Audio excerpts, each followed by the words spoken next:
bulaga? Ayan.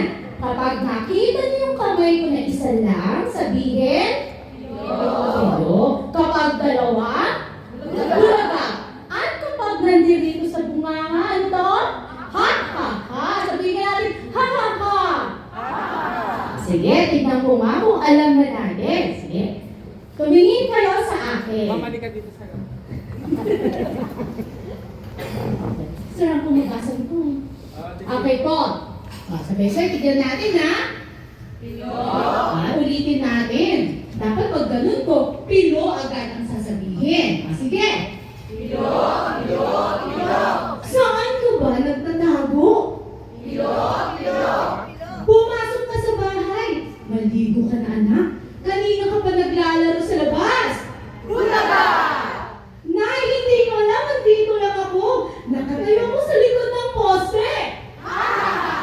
Very good.